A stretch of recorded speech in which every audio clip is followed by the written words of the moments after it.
તો સમાચાર વિગતવાર જોઈએ તો મહત્વના સમાચાર પ્રાપ્ત થઈ રહ્યા છે। વાત કરવામાં આવે તો કોંગ્રેસના ધારાસભ્ય પરસોત્તમ સાબરિયાને વચગાળાના જામીન મળ્યા છે। મોરબી સિંચાઈ કૌભાંડમાં આરોપી છે પરસોત્તમ સાબરિયા, જેમને વચગાળાના જામીન મળ્યા છે। 4 દિવસના વચગાળાના જામીન પરસોત્તમ સાબરિયાના કોર્ટે મંજૂર રાખ્યા છે। તો કોંગ્રેસના ધારાસભ્ય છે પરસોત્તમ સાબરિયા, જેમને વચગાળા 4 દિવસના જામીન મળ્યા છે। મોરબી સિંચાઈ કૌભાંડમાં આરોપી છે પરસોત્તમ સાબરિયા, 4 દિવસના વચગાળાના જામીન મંજૂર કર્યા છે। તો આજ મુદ્દે સંવાદદાતા હરનીશ જોશી ફોનલાઈન પર। જી હરનીશ, શું વિગતો પ્રાપ્ત થઈ રહી છે? ચોક્કસથી અંકુર, હું આપણે જણાવી દઉં તો મોરબીનું જે નાની સિંચાઈ કૌભાંડ મામલો છે, એમાં જેલમાં રહેલ કોંગ્રેસના ધારાસભ્ય પરસોત્તમભાઈ સાબરિયાના વચગાળાના 4 દિવસના જામીન મળ્યા છે। મોરબી સેશન કોર્ટ દ્વારા એમને જામીન આપવામાં આવ્યો છે। પરસોત્તમભાઈ સાબરિયા છે છેલ્લા 3 માસથી જેલમાં બંધ હતા અને હાલ સરકારી કામ સબબ તેમને જામીન આપવામાં આવ્યા છે। જી બિલકુલ હરનીશ, સમગ્ર માહિતી બદલ આપનો આભાર।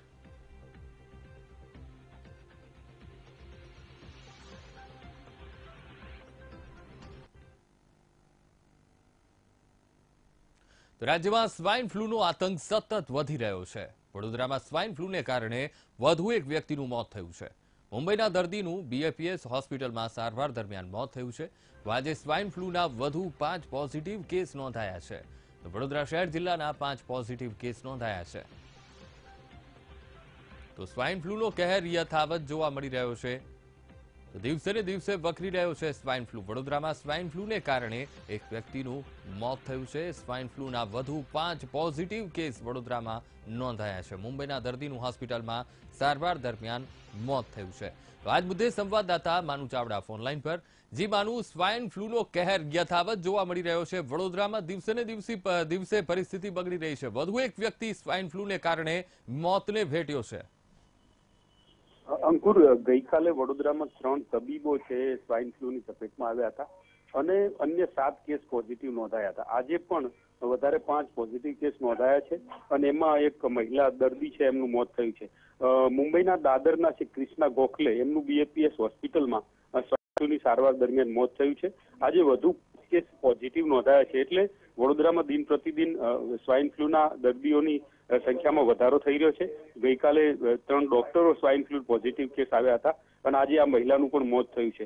એટલે દિન પ્રતિદિન સ્વાઇન ફ્લૂના કેસ વધી રહ્યા છે અને એટલા માટે આ ચિંતાનો વિષય બની રહ્યો છે। અંકુર, જી બિલકુલ માનુ, સમગ્ર માહિતી બદલ આપનો આભાર। તો સ્વાઇન ફ્લૂના વધુ 5 કેસ પોઝિટિવ આવ્યા છે વડોદરામાં। હોસ્પિટલમાં સારવાર દરમિયાન એક વ્યક્તિનું મોત થયું છે। તો સ્વાઇન ફ્લૂને કારણે વધુ એક વ્યક્તિ મોતને ભેટ્યો છે।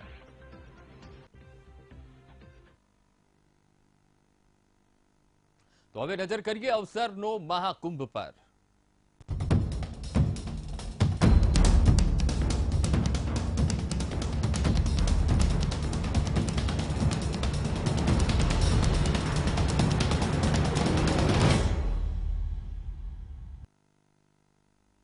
તો વાયબ્રન્ટ ગુજરાત સમિટને કેટલાક લોકો લોકસભા લક્ષી ગણાવી રહ્યા છે। ત્યારે આ અંગે પ્રતિક્રિયા આપતા નાયબ મુખ્યમંત્રીએ જણાવ્યું હતું કે આ વાયબ્રન્ટ સમિટ અને લોકસભા ચૂંટણીને કોઈ લેવા દેવા નથી।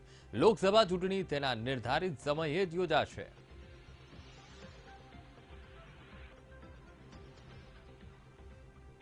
તો લોકસભા ચૂંટણી અંગે નાયબ મુખ્યમંત્રી નીતિન પટેલે નિવેદન આપ્યું છે કે નિયત સમયે જ લોકસભાની ચૂંટણી તેના નિર્ધારિત સમયે જ થશે।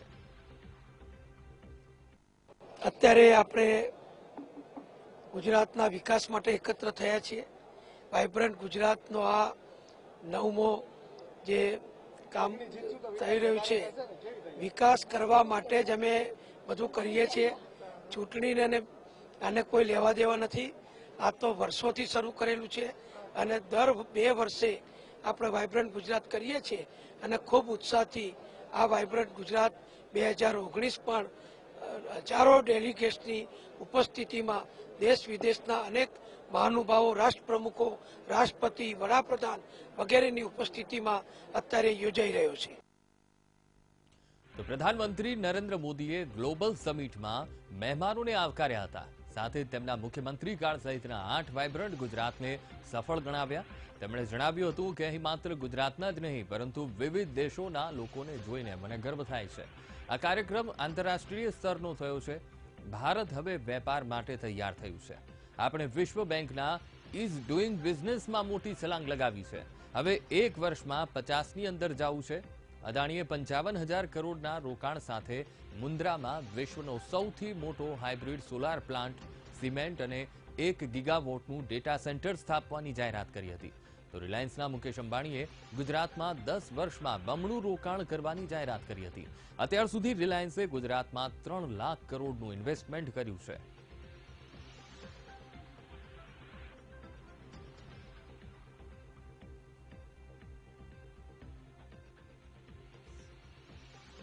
તો વાઇબ્રન્ટ સમિટ 2019ની શરૂઆત થઈ છે. વાઇબ્રન્ટ સમિટમાં દેશ વિદેશના ઉદ્યોગપતિઓએ ભાગ લીધો છે. ત્યારે બિરલા ગ્રુપના ચેરમેન કુમાર મંગલમ બિરલાએ ગુજરાતમાં રોકાણ કરવાની જાહેરાત કરી છે. આગામી 3 વર્ષમાં બિરલા ગ્રુપ ગુજરાતમાં 15,000 કરોડનું રોકાણ કરશે. બીજી તરફ ટોરેન્ટ ગ્રુપ દ્વારા પણ વાઇબ્રન્ટ સમિટમાં રોકાણ કરવા માટે જાહેરાત કરવામાં આવી. તો ટોરેન્ટ ગ્રુપે 10,000 કરોડના રોકાણની જાહેરાત કરી છે. Torrent group renewable energy, gas distribution જેવા ક્ષેત્રોમાં રોકાણ કરશે. આ ઉપરાંત અદાણી ગ્રુપ દ્વારા પણ રોકાણ કરવામાં આવશે. અદાણી ગ્રુપ આવતા 5 વર્ષમાં 55,000 કરોડનું રોકાણ કરશે.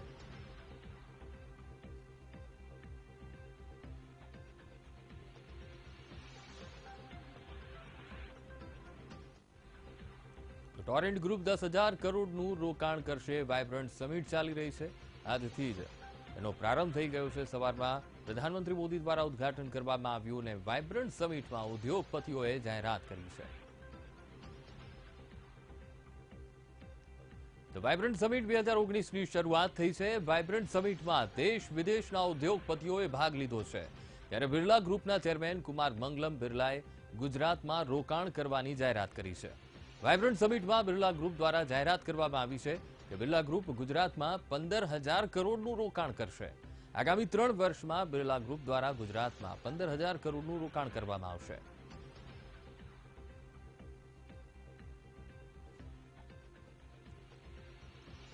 તો બિરલા ગ્રુપ દ્વારા કહી શકાય કે વાઇબ્રન્ટમાં મહત્વની જાહેરાત કરવામાં આવી છે. વાઇબ્રન્ટમાં કુમાર મંગલમ બિરલાની સૌથી મોટી જાહેરાત. ગુજરાતમાં રોકાણ કરવામાં આવશે. બિરલા ગ્રુપ ગુજરાતમાં રોકાણ કરશે. તો ગુજરાતમાં 15,000 કરોડનું બિરલા ગ્રુપ રોકાણ કરશે. તો આ તરફ ટોરેન્ટ ગ્રુપ દ્વારા પણ વાઇબ્રન્ટ સમિટમાં રોકાણ કરવા માટે જાહેરાત કરવામાં આવી છે. ટોરેન્ટ ગ્રુપના ચેરમેન સુધીર મહેતાનું વાઇબ્રન્ટમાં નિવેદન આવ્યું કે દેશમાં ઇન્વેસ્ટમેન્ટ માટે ગુજરાત સૌથી સારું રાજ્ય છે. હાલમાં ગુજરાત મોડલને અન્ય રાજ્યો પણ ફોલો કરી રહ્યા છે. આ દરમિયાન તેમણે 10,000 કરોડના રોકાણની જાહેરાત કરી છે. Torrent group renewable energy, gas distribution જેવા ક્ષેત્રોમાં રોકાણ કરશે. તો વાઇબ્રન્ટ સમિટ ચાલી રહી છે અને સુધીર મહેતા ટોરેન્ટ ગ્રુપના ચેરમેન તેમણે પણ કહ્યું છે કે ઇન્વેસ્ટમેન્ટ માટે સૌથી સારું રાજ્ય હોય તો તે ગુજરાત છે. માટે ગુજરાતમાં તેઓ ઇન્વેસ્ટમેન્ટ કરશે. ઇન્વેસ્ટમેન્ટ માટે સૌથી સારું રાજ્ય અને સેફ સ્ટેટ જો કહેવાય તો તે ગુજરાત છે. વાઇબ્રન્ટ સમિટ 2019માં અદાણી ગ્રુપના ચેરમેન ગૌતમ અદાણી ઉપસ્થિત રહ્યા હતા. આ દરમિયાન ગૌતમ અદાણીએ નિવેદન આપ્યું છે કે પ્રધાનમંત્રી નરેન્દ્ર મોદી વાઇબ્રન્ટ ગુજરાતના આર્કિટેક્ટ છે. આગામી દિવસોમાં 1 ગીગાબાઇટ ડેટા સેન્ટર બનાવાશે. ભારત રોકાણ માટે સર્વશ્રેષ્ઠ દેશ છે. ભારત વિશ્વ અર્થવ્યવસ્થામાં મહત્વનો ભાગ ભજવી રહ્યું છે. વાઇબ્રન્ટને કારણે ઘણું રોકાણ ગુજરાતમાં નહીં પણ દેશભરમાંથી આવ્યું છે. ત્યારબાદ તેમણે રોકાણ કરવા માટે જણાવતા કહ્યું કે અદાણી ગ્રુપ આવતા 5 વર્ષમાં 55,000 કરોડનું રોકાણ કરશે.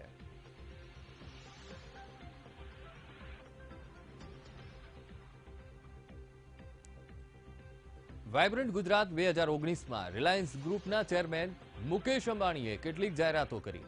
મુકેશ અંબાણીએ જણાવ્યું કે ગુજરાતમાં 10 લાખ નવી રોજગારી ઊભી કરાશે અને આગામી 10 વર્ષમાં રોકાણ ડબલ કરવામાં આવશે. સાથે જ ગુજરાતને ડિજિટલ બનાવવા તરફ વધુ પ્રયાસો કરવામાં આવશે. તો મુકેશ અંબાણીએ 5G નેટવર્ક માટે પણ તૈયાર હોવાનું જણાવ્યું. સાથે જ સ્માર્ટ વિલેજમાં ગુજરાતને પ્રથમ લાવવાનું જણાવ્યું.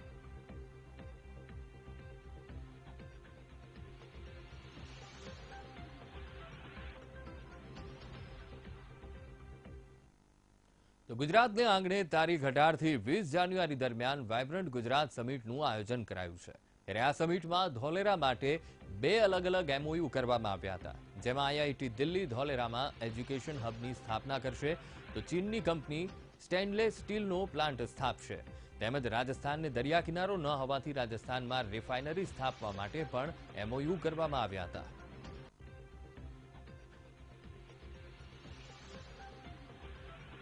ધોલેરામાં એજ્યુકેશન હબ સ્થાપવામાં આવશે.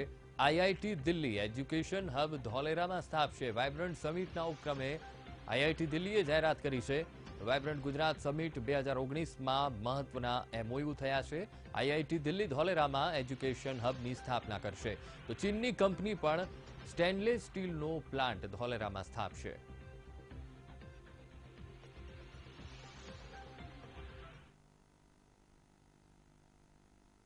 તો ત્રિદિવસીય વાઇબ્રન્ટ ગુજરાતની શરૂઆત થઈ ચૂકી છે, જેમાં મોટી સંખ્યામાં દેશ અને વિદેશના ઉદ્યોગપતિઓએ ભાગ લીધો.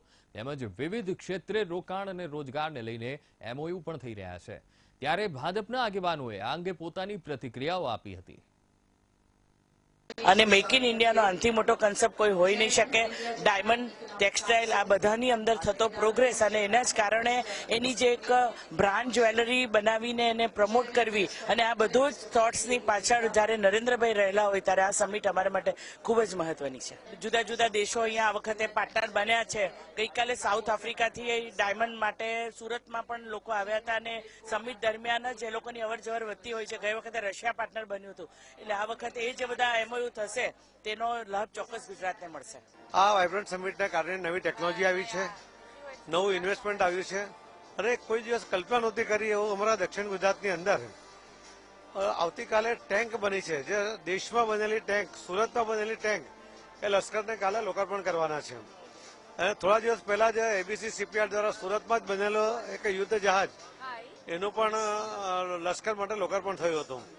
તો યુદ્ધ માટે જોઈનારા સાધનો કે સુરત જેવા નાના શહેરમાં એ બને અને લશ્કરને એને લોકાર્પણ થાય, તો આવી ટેકનોલોજી આપણા ઇન્ડિયામાં આવે આવી કલ્પના આપણે ક્યારેય કરી નહોતી. આજે આ 9મી શૃંખલાને અંતે ગુજરાત એક એવું પ્લેટફોર્મ ઊભું છે જે માત્ર દેશ નહીં, દુનિયાભરના અને અનેક લોકો ગુજરાતના વિકાસના પાર્ટનર બન્યા છે. આ એક એવું પ્લેટફોર્મ છે કે જ્યાં નીતિ નિર્ધારણ કરનારા સેલર્સ, બાયર, મેન્યુફેક્ચર્સ, ત્યાંથી મળીને યંગસ્ટર ફ્યુચરની ટેકનોલોજી કેવી છે, ચાહે એગ્રીકલ્ચરની વાત હોય કે ફ્યુચરમાં અનેક દિશાઓમાં જે સેક્ટર્સમાં ડેવલપમેન્ટ આવવાનું છે એનું પ્લેટફોર્મ આજે ગુજરાત થઈ રહ્યું છે. ઇઝરાયલના વડાપ્રધાને પણ વાત કરી છે, તો એમને જે એગ્રીકલ્ચર વધુમાં વધુ સારી રીતે અને સારી ઢબથી ઓછા ખર્ચમાં વધુ ઉત્પાદન મળે એ પ્રકારની જે વાત છે સરકારની, અને એ પ્રકારે આદરણીય નરેન્દ્રભાઈ પણ ઉર્જાવાન ખેડૂતને બનાવવા માટેની વાત કરી છે. તો એ પ્રમાણે સમય જતા વધુમાં વધુ ઉત્પાદન થાય અને ઓછો ખર્ચ મળશે અને એ રીતે ખેતીમાં પણ ખૂબ સારી રીતે કામગીરી થશે. તો ત્રિદિવસીય વાઇબ્રન્ટ ગુજરાતની શરૂઆત થઈ ચૂકી છે, જેમાં મોટી સંખ્યામાં દેશ અને વિદેશના ઉદ્યોગપતિઓએ ભાગ લીધો છે. વિવિધ ક્ષેત્રે રોકાણ અને રોજગારને લઈને MOU પણ થઈ રહ્યા છે. ત્યારે ભાજપના પ્રદેશ અધ્યક્ષ જીતુ વાઘાણીએ VTV સાથે વાત કરતા શું કહ્યું, આવો સાંભળીએ. નરેન્દ્રભાઈ 2003થી શરૂ કરી 9મી એડિશન આપ જોઈ રહ્યા છો કે આજે શુભારંભ એ ગૌરવ છે કે જેમણે શરૂઆત કરી એ સ્ટેટના વાઇબ્રન્ટમાં એ નરેન્દ્રભાઈ શરૂઆત કરવા વડાપ્રધાન તરીકે આવ્યા છે. અને એમનો ફાયદો આપણે જોઈ રહ્યા છીએ કે ગુજરાત એ કેટલું વિકસિત થયું છે, કેટલું વિકાસશીલ થયું છે. એ એક્સપોર્ટ હોય, ઇમ્પોર્ટ હોય, વ્યાપાર હોય, ઇન્ડસ્ટ્રીઝ હોય, નાનો વેપારી હોય, આ બધા જ ને નાનો કારીગર હોય, એમને પણ વાઇબ્રન્ટથી ફાયદો છે. અહીંયા જે આપણે ટ્રેડ શો છે એ 2 લાખ ફૂટની અંદર આપણે જોઈ રહ્યા છીએ કે ગુજરાત અને દેશ એ ક્યાં પહોંચ્યું છે. જનતાએ પ્રમોશન આપ્યું છે, જનતાએ સ્વીકાર્યા છે. એટલે કોંગ્રેસ હંમેશા એ કાદવમાંથી કીચડ કેવી રીતે ઉછળે અને લોકો સુધી ઉડે, આ જ પ્રકારની વૃત્તિ રહી છે, નકારાત્મક વૃત્તિ રહી છે. એમના વખતે વાઇબ્રન્ટની શરૂઆત વિચાર સુધા નથી આવ્યો.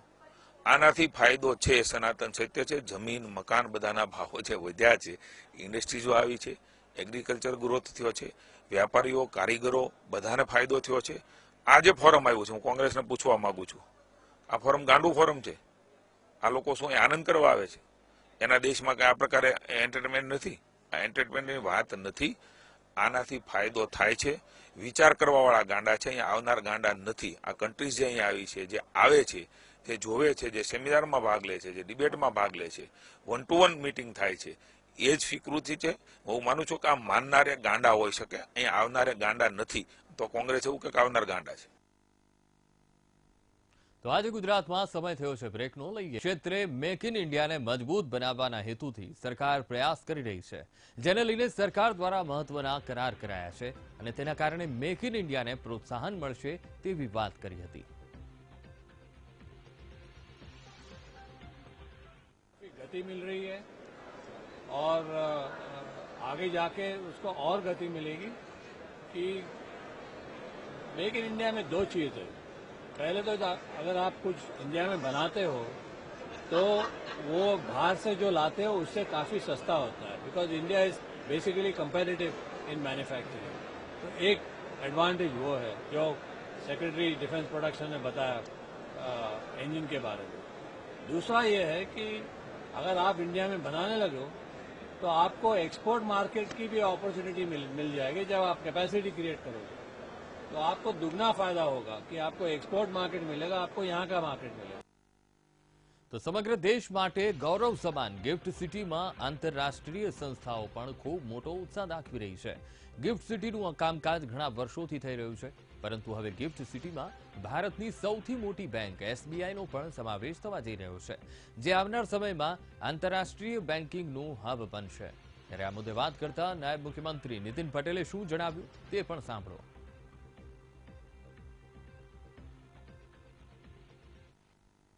ત્યારે ભારતની સૌથી મોટી બેંક સ્ટેટ બેંક ઓફ ઇન્ડિયાએ પણ ગિફ્ટ સિટીમાં પોતાની ઓફિસ બનાવવાનું કામકાજ શરૂ કર્યું છે અને લગભગ 145 કરોડ રૂપિયાના ખર્ચે ખૂબ આધુનિક તમામ સુવિધાઓ સાથેની આંતરરાષ્ટ્રીય નાણાકીય ટ્રાન્ઝેક્શનની તમામ વ્યવસ્થાઓ ધરાવતી બેંક અહીંયા સ્ટેટ બેંક દ્વારા શરૂ કરવામાં આવશે અને 2 વર્ષમાં એનું કામ પૂર્ણ થશે. અત્યારે એનું કામકાજ ચાલી રહ્યું છે.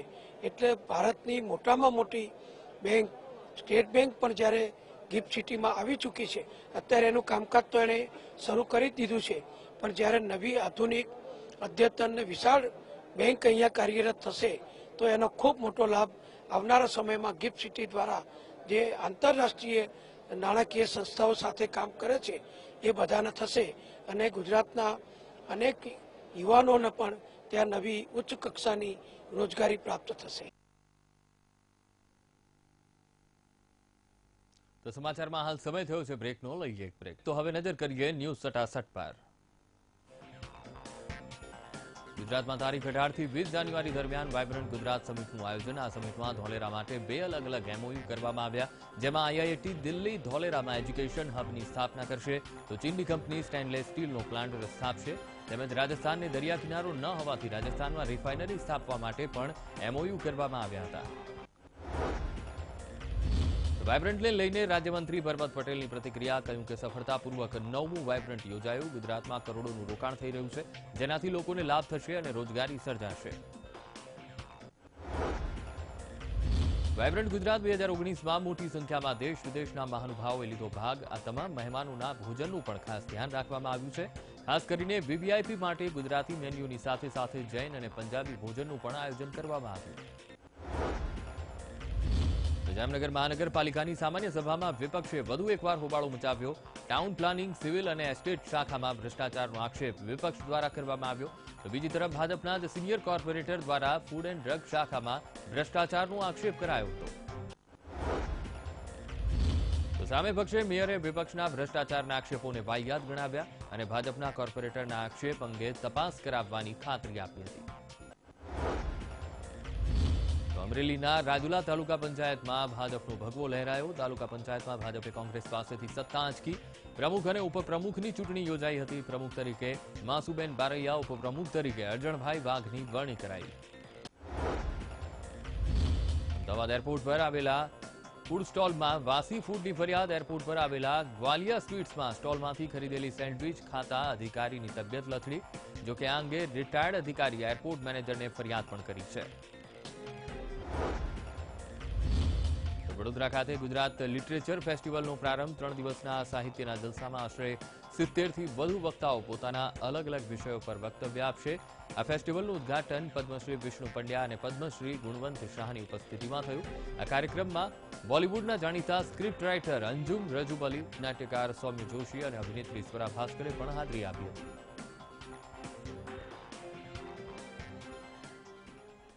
તો આજે ગુજરાતમાં હાલ બસ આટલું જ. વધુ સમાચાર માટે આપ જોતા રહો વીટીવી ન્યૂઝ. નમસ્કાર.